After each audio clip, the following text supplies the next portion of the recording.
আমার বাবু যখন পুডিং খেতে চায় তখন ঠিক এভাবেই মাত্র 10 মিনিটে আমি পুডিংটা বানিয়ে দিই। তার জন্য প্রথম আমি রুম টেম্পারেচারে থাকা নিয়ে নিয়েছি 2টা ডিম, সাথে দিয়েছি 1 টেবিল চামচ চিনি, কয়েক ফোঁটা ভ্যানিলা এসেন্স আর 2 টেবিল চামচ পরিমাণ গুঁড়া দুধ।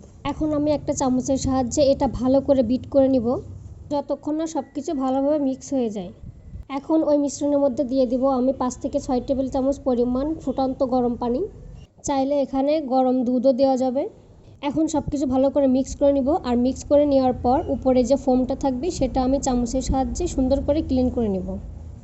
এখন একটা পাতিলে আমি পানি গরম করে নিয়েছি আর তার মধ্যে একটা স্ট্যান্ড দিয়ে পুডিংটা বসিয়ে আমি এখন ঢাকনা দিয়ে ঢেকে দিব।